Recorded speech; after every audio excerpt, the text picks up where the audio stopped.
Good morning, and welcome to the Stylo News Intelligence Update. We're here to give you an essential briefing on some key global developments. So, what are we looking at today? Our focus is on what we're calling gray zone wars, China's expanding maritime strategy. We're going to be examining a series of interconnected events that are really reshaping the entire security landscape of East Asia. The intelligence summary we're covering today focuses on the region of East Asia, specifically China, with events up through February 19, 2026. And a quick note, this update is brought to you by ProWave AI. They're the developers of Stylo Intel and, of course, Stylo News, which provides AI-powered intelligence on demand. All right, let's dive into the analysis. What we're seeing right now is a pretty significant escalation of tensions, really across multiple fronts in East Asia. And this seems to be largely driven by China's more assertive strategies, which, as you might expect, are prompting a whole series of reactions from other nations in the region and from the United States. Now, to really understand what's happening here, we need to talk about this concept of a gray zone strategy. So, what is it? Well, think of it as using small incremental actions, things that happen in the military, economic, and even cyber domains, all to achieve a strategic goal without actually crossing the line into a full-blown war. Okay, so let's look at our first flashpoint, the South China Sea. Tensions there are particularly high, and we're seeing this really complex dynamic unfolding between China, the Philippines, and the United States. So what does this look like on the ground? Well, this timeline really shows a classic action-reaction cycle. It starts in late January when the Philippines declares a military exercise zone over Huangyandao, also known as Scarborough Shoal. China's response? It's swift. They send out combat patrols. And that in turn is met by joint U.S.-Philippine bomber exercises, which then leads to a big 5-day show of force from China's Southern Theater Command. You can see how each move just prompts a countermove. And we really need to look at the nature of China's response here, because this wasn't just some symbolic gesture. We're talking about the deployment of H-6K bombers, and these were armed with missiles specifically designed to target large naval vessels. You've got fighter jets flying in formation. This was a very clear and forceful message. It was a public assertion of their sovereignty claims, and of course, it was all amplified by their state media. And this is where you can really see the different perspectives clashing. From China's point of view, its patrols are a lawful defense of their own territory. But for the Philippines, their exercises are all about asserting their maritime rights under international law. And the United States, well, they frame their involvement as supporting an ally, and crucially, defending the freedom of navigation in international waters. But this conflict is expanding beyond just the physical domains of air and sea. On February 10th, it was confirmed that a PLA cyberspace force was deployed at Fiery Cross Reef. And this is a huge deal. It's not just about defense. This is a strategic move that really expands China's intelligence gathering and cyber warfare capabilities right in the heart of this very contested region. So, in response to all this, the Philippines has announced its own strategic countermove. They're planning a new naval monitoring station at the Tubataha Reefs.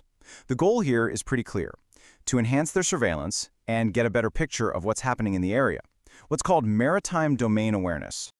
Okay, let's shift our focus now to the second major flashpoint we're tracking, the sustained and frankly increasing military pressure that's being applied on Taiwan. And this number? Well, it really says it all. 15 times. That's the approximate surge in Chinese military sorties near Taiwan over just the past 5 years. It's a staggering increase, and it really illustrates this dramatic escalation of activity in the Strait. And this pressure comes in a lot of different forms. PLA aircraft and naval vessels, they aren't just there anymore. They now routinely cross the unofficial median line in the Taiwan Strait. This is happening alongside electronic warfare, even missile jamming, and very close surveillance of Taiwanese military exercises. The intensity is just constant. I mean, just look at a single day, February 15th. 11 aircraft and 8 naval vessels were detected in just 24 hours. So this creates a really complex strategic picture. You've got Taiwan on one hand, bolstering its own defenses, running these large-scale military exercises like the Han Kuang drills with over 8,000 troops. But on the other hand, there's been a really notable shift in stated U.S. policy. The 2026 National Defense Strategy document doesn't have a direct reference to Taiwan, and that change, well, it's created a certain degree of uncertainty and concern in Taipei. Now, it's really important to remember that these individual flashpoints aren't happening in a vacuum. They're all prompting a much wider, more coordinated response from the United States and its allies in the region. One of the key developments here is the establishment of the Army Rotational Force in the Philippines. This is a big deal because it marks a strategic shift. We're moving away from just periodic joint exercises to a more sustained, rotational U.S. military presence right there in the country. And the whole point is to enhance coordination and, of course, deterrence. And this presence is being backed up with a very significant financial commitment. The U.S. House recently passed a military aid package valued at over 720 billion new Taiwan dollars. This is a substantial investment, and it's aimed directly at bolstering the defense capabilities of both Taiwan and the Philippines. And it's not just about money. The scale of direct cooperation is also increasing dramatically. For 2026 alone, we're talking about more than 500 joint military activities planned between the U.S. and the Philippines.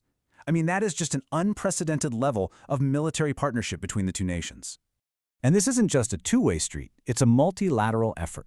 Other key U.S. allies in the region, like Japan and Australia, are also stepping up.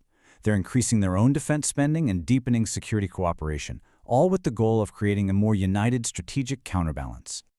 So what's the crucial takeaway here? I think it's best captured by one of our source reports, which puts it this way. These events collectively underscore the intensifying geopolitical contest in Southeast Asia involving the U.S., China, and ASEAN countries. And all of this leads us to the central question for our ongoing analysis. With all these pieces in motion, you've got the military, the diplomatic, the cyber assets. What is the next move in this incredibly complex geopolitical chess match? If you want a much deeper analysis of these events and what they could mean down the road, the full Stylo News Intelligence update is available right now. You can find it on your favorite channel or just follow the link included with this post. Thank you for watching this morning. For AI-powered news on demand, you can always subscribe to Stylo News at www.stylonews.com.